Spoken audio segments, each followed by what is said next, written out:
ఆర్యవైశ్యుల ఆత్మగౌరవం సంక్షేమం కోసం వైఎస్ జగన్మోహన్ రెడ్డి ప్రభుత్వం విశేషంగా కృషి చేసిందని మాజీ మంత్రి వెల్లంపల్లి శ్రీనివాసరావు తెలిపారు. కూటమి పాలనలో ఈ వర్గం తీవ్ర ఇబ్బందులు ఎదుర్కొంటుందని పేర్కొన్నారు. వైఎస్ జగన్ పాలనలో ఆర్యవైశ్యులు ఆత్మగౌరవంతో జీవించారన్నారు. కరోనా సంక్షోభ సమయంలో డీబీటీ పథకాల ద్వారా ప్రజలు కొనుగోలు శక్తిని పెంచి వ్యాపారులకు ఊతమిచ్చారని చెప్పారు.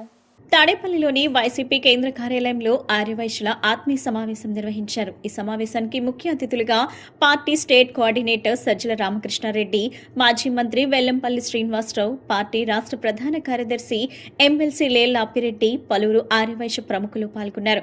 ఈ సందర్భంగా వారు మాట్లాడుతూ ఈబీసీ నేస్తం, అమ్మఒడి, ఫీజు రియంబర్స్మెంట్, విదేశీ విద్య వంటి పథకాల ద్వారా అగ్రవర్ణ పేదలకు పెద్ద ఎత్తున మేలు జరిగిందని వివరించారు.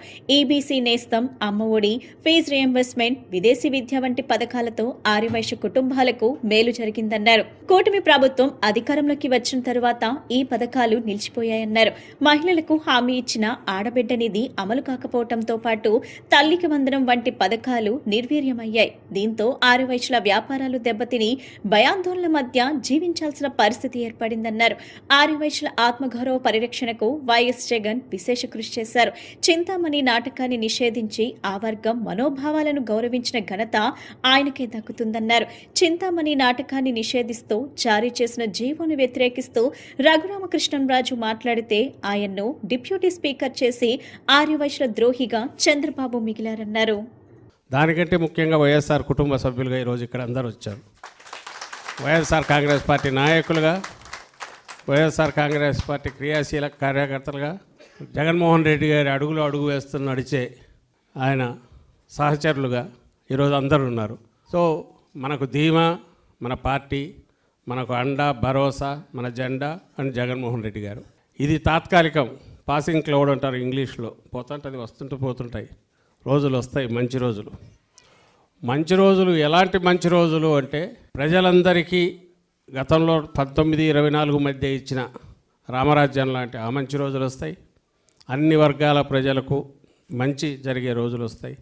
దాంతోపాటు ఆ మంచి అందించే మీ అందరికీ కూడా మంచి జరిగే రోజులు వస్తాయి అనేది ఆయన అందరికీ చెప్తున్నాడు.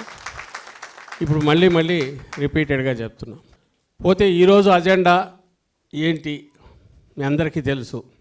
ఇప్పుడు మనం ఇక్కడ అందరం కలిసిన వాళ్ళం ఆర్యవైశ్యులు.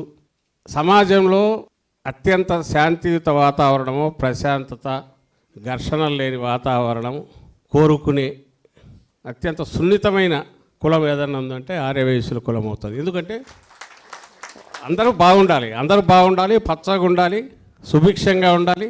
ఆర్యవైశ్యులు కానీ తమ కాళ్ళ మీద తమ నిలబడేవాళ్ళు కానీ దానికి అవసరమైన పరిస్థితులు సొసైటీలో ఉంటే సరిపోతుంది. కానీ ప్రభుత్వం అనేది ఎందుకు ఉండాలి? ఆ ప్రశాంత వాతావరణం ఉంచాలి, పనిచేయాలి. ఇప్పుడు అది ఉందా? రాజశేఖర రెడ్డి గారు ముఖ్యమంత్రిగా ఉన్నప్పుడు మన దేవాలయాలన్నీ కూడా, వాసవి మాత దేవాలయాలన్నీ కూడా ఆర్యవైశ్యులు నిర్వహిస్తారు. దాంట్లో ఎటువంటి ప్రభుత్వ జోక్యం ఉండకూడదని జీవో తీసుకొచ్చిన ఘనత రోసయ్య గారిది, ఆనాటి ముఖ్యమంత్రి మన వైఎస్ రాజశేఖర రెడ్డి గారిది. కానీ అది కాకుండా చాలామంది ఆర్యవైశ్యులకు ట్రస్టులు ఉన్నాయి. దాదాపు 250 పైన ఉన్న ట్రస్టులన్నీ కూడా. వాటన్నిటికీ ఎండోమెంట్ ఈఓలు ఉంటారు. అవన్నీ కూడా ప్రభుత్వం నడుపుతుంది. ఎందుకంటే దానికి ఒక్కొక్క ట్రస్ట్కి కోట్ల రూపాయల ఆస్తులు ఉన్నాయి. అదేవిధంగా పెద్దలు వారు కొన్ని ఆశయాలకు పెట్టారు. ఆ ట్రస్ట్ని పేద పిల్లలు చదివించాలని చెప్పని, పేద పిల్లలకు హాస్టల్ నడిపించాలని చెప్పని, పేద పిల్లలకు భోజనం పెట్టించాలని చెప్పి ఒక సంకల్పంతో ఆ ట్రస్ట్ని పెట్టారు. కానీ అది ప్రభుత్వ కబంధ హస్తాల్లోకి ఇరుక్కుపోయిన ట్రస్టులన్నీ కూడా. మనకున్న అక్కడ ఈవోని వేస్తే అతనికి శాలరీ 1,00,000 రూపాయలు శాలరీ ఉండేది, అటెండర్కి 50,000 రూపాయల శాలరీ ఉండేది. వాటన్నిటిని గమనించి మన ఆర్యవైశ్యులు చాలామంది జగన్మోహన్ రెడ్డి గారిని కలవడం జరిగింది. మా సత్రాలు మేమే పరిపాలించుకునే అవకాశం మాకు కల్పించమని చెబితే జగన్మోహన్ రెడ్డి గారు జీవో 306 అని చెప్పని 5/11/21 సంవత్సరంలో జీవో ఇచ్చారు. దాన్ని ఎవరైతే ఆర్యవైశ్య ట్రస్టులన్నీ కూడా ఎండోమెంటులో ఉన్నాయో వారికి వంశపారపర్యంగా పరిపాలించుకునే అవకాశం కానీ, వాటిని సక్రమంగా నిర్వహించడం కానీ, అన్ని విధాలా కూడా జాగ్రత్తలు తీసుకునే విధంగా వాళ్ళకి ఫ్రీ హ్యాండ్ ఇచ్చిన ఘనత జగన్మోహన్ రెడ్డి గారిది.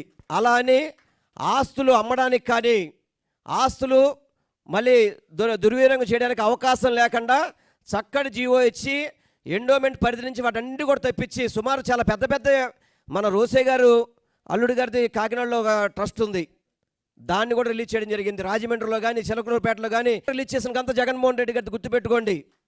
డిఎస్సిపై మరో కుట్రకు వైసీపీ తెరలేపింది. తన అనుకూల సోషల్ మీడియా, తన అనుకూల వ్యక్తుల ద్వారా కమ్మ కులానికి టీచర్ పోస్టులంటూ తప్పుడు విశ్లేషణల్ని జగన్ బ్యాచ్ చేయిస్తుంది. 2014-19 మధ్య కాలంలో కమ్మ కులానికి చెందిన డిఎస్పీలకే ప్రమోషన్లు అంటూ నాడు తప్పుడు ప్రచారం చేసింది. ఇప్పుడు డిఎస్సి 2025 విషయంలో మళ్లీ పాత స్ట్రాటజీనే తెర మీదకు తెస్తూ వైసీపీ విషం చిమ్ముతుంది. డిఎస్సిపై వైసీపీ ఆరోపణలకు గట్టిగా కౌంటర్లు తో దుష్ప్రచారానికి ఎప్పటికప్పుడు కొత్త దారులు వెతుక్కుంటుంది వైసీపీ. డిఎస్సి 2025 నిర్వహణను అడ్డుకునేలా 241 కేసులు, ఆ తర్వాత పేపర్ లీక్ పేరుతో డ్రామాలు, ఫిజికల్ వెరిఫికేషన్ పిలిచి ఉద్యోగాలు ఇవ్వలేదని, హారిజంటల్ రిజర్వేషన్లంటూ మోసం చేశారంటూ కొత్త ఆరోపణలు చేసింది. ప్రతిదానికి కేస్ బై కేస్ వివరణలు, క్లారిటీ ఇవ్వడంతో దిక్కుతోచక స్పోర్ట్స్ కోటాపై ఆరోపణలకి జగన్ బ్యాచ్ దిగింది. స్పోర్ట్స్ కోటాలోనూ ఎలాంటి అవకతవకలు లేవని, కావాలంటే నిరూపించుకోవాలని అధికారులు ఛాలెంజ్ చేసిన విషయం తెలిసిందే. డిఎస్సి నిర్వహణపై వైసీపీ చేస్తున్న ఆరోపణలకు చర్చకు సిద్ధమంటూ తిరుపతి ప్రెస్ క్లబ్ కు వెళ్లి వైసీపీ నేతల కోసం టీడీపీ ఎమ్మెల్సీలు వెయిట్ చేశారు. అయితే వైసీపీ నేతలు అక్కడకు రాకుండా తోకముడిచారు. ప్రతి అంశంపైన క్లియర్ కట్ కౌంటర్లు ఇస్తుండటంతో డిఎస్సి స్పోర్ట్స్ కోటా రిక్రూట్మెంట్ లో కమ్మ కులానికి చెందిన వారికే టీచర్ పోస్టులు ఇచ్చారంటూ సరికొత్త దుష్ప్రచారానికి వైసీపీ తెరలేపింది. స్పోర్ట్స్ కోటాలో మొత్తంగా 382 మంది అభ్యర్థులను ఎంపిక చేస్తే ఓసీలకు కేవలం 42 టీచర్ పోస్టులు కేటాయించారని అధికారులు క్లారిటీ ఇచ్చారు. అందులో కమ్మ కులానికి కేవలం 9 టీచర్ పోస్టులు మాత్రమే ఇచ్చారని స్పష్టం చేశారు. ఓసీల్లో అందరికంటే ఎక్కువగా 16 మంది కాపులకు, 10 రెడ్లకు, 9 కమ్మ సామాజిక వర్గానికి చెందిన వారికి టీచర్ పోస్టులు ఇచ్చారని అధికారులు తేల్చి చెప్పారు. వైశ్య, క్షత్రియ, బ్రాహ్మణులకు చెరో 2 టీచర్ పోస్టులు, మైనార్టీలకు 1 టీచర్ పోస్ట్ కేటాయించినట్లు లెక్కలతో సహా ప్రభుత్వ వర్గాలు చెబుతున్నాయి. డిఎస్సి స్పోర్ట్స్ కోటా నియామకానికి సంబంధించి కులాల వారీగా లెక్కలు పక్కాగా ఇవ్వటంతో తమకు ఎలాంటి ఉద్దేశాలు లేవని, కుట్రలకు పాల్పడటం లేదంటూ వైసీపీ అనుకూల మీడియా మాట మార్చింది. బాపట్ల జిల్లాలో రన్నింగ్ రైల్లో దోపిడీ దొంగలు బీభత్సం సృష్టించారు. అప్రమత్తమైన రైల్వే పోలీసులు దొంగలపై కాల్పులు జరిపారు. చెంగల్పట్టు నుంచి కాకినాడ వైపు వెళ్తున్న సర్కార్ ఎక్స్ప్రెస్ రైలు లక్ష్యంగా దొంగలు ఈ ఘాతకానికి ఒడిగట్టారు. రైలు బాపట్ల, అప్పికట్ల స్టేషన్ల మధ్య ప్రయాణిస్తున్న సమయంలో నిద్రిస్తున్న ప్రయాణికుల నుంచి బంగారు ఆభరణాలను దొంగలించడానికి దుండగులు ప్రయత్నించారు. అయితే ప్రయాణికులు అప్రమత్తమై దొంగలను ప్రతిఘటించారు. ప్రయాణికుల నుంచి ఊహించని ప్రతిఘటన ఎదురవటంతో కంగుతిన్న దొంగలు వెంటనే రైలు చైన్ లాగారు. రైలు ఆగగానే కిందకు దూకేశారు. రైల్వే పోలీసులు తక్షణమే స్పందించి పారిపోతున్న దుండగులపైకి కాల్పులు జరిపారు. చీకటి కావటంతో దొంగలు సులువుగా తప్పించుకుని పారిపోయారు. ఈ ఘటనతో ప్రయాణికులు భయాందోళనకు గురయ్యారు. ప్రస్తుతం రైల్వే పోలీసులు ఈ దోపిడీ ముఠా కోసం గాలింపు చర్యలను ముమ్మరం చేశారు. ఈ ఘటనపై రైల్వే పోలీసులు చాలా సీరియస్ గా దృష్టి సారించారు. రాష్ట్ర ప్రభుత్వం ప్రతిష్టాత్మకంగా నిర్వహిస్తున్న యోగాంధ్ర కార్యక్రమంలో భాగంగా నూజివీడు పట్టణంలో నేడు ఉదయం బాలుర ఉన్నత పాఠశాల ప్రాంగణంలో యోగా కార్యక్రమం ఘనంగా నిర్వహించారు. ఈ కార్యక్రమంలో నూజివీడు సబ్ కలెక్టర్ బొల్లిపల్లి వినూత్న, పట్టణ ప్రజలు, ప్రభుత్వ ఉద్యోగులు, పాఠశాల విద్యార్థులు, ఉపాధ్యాయులు, అంగన్వాడీ సిబ్బంది, స్వచ్ఛంద సేవా సంస్థల ప్రతినిధులు మరియు ఇతరులు అధిక సంఖ్యలో పాల్గొని యోగా గురువుల సమక్షంలో యోగాసనాలు వేశారు. బాలుర ఉన్నత పాఠశాల ప్రాంగణంలో విద్యార్థులు మరియు పాఠశాల ఉపాధ్యాయులతో కలిసి సబ్ కలెక్టర్ మొక్కలు నాటారు. నూజివీడు సబ్ కలెక్టర్ మాట్లాడుతూ యోగాభ్యాసం ద్వారా శారీరక, మానసిక ఆరోగ్యం మెరుగుపడుతుందని, ప్రతి ఒక్కరూ యోగాను దైనందిన జీవితంలో భాగంగా చేసుకోవాలని సూచించారు.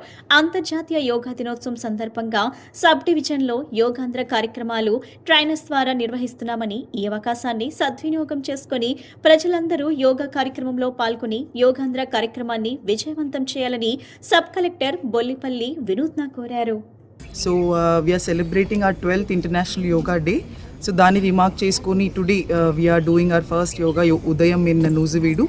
So we have gathered all the school children, citizens of Nuziveedu who practice yoga. వాళ్ళందరికీ ఒక కాల్ ఇచ్చి all of them have come. Today we had a very good మంచి yoga session. And till 21st is the day. దానికంటే ముందు కూడా we encourage all the students, yoga enthusiasts కూడా మనం registration చేస్తున్నాము. And venues, different venues ని identify చేస్తున్నాము. So massive yoga, అందరి lives లో yoga should become a part, because this is something we have gifted our, as a country we gifted to the world. So manandram kuda we have to imbibe this in our everyday lives and reap the benefits of it. So danikosam we have called for today, and subsequently on 18th also, Thursday of this week, we'll have one more yoga session, and on 21st, which is the culminating day, Sunday, we'll have the last one. Thank you everyone. వార్తలు ముగించే ముందు ముఖ్యాంశాలు మరోసారి.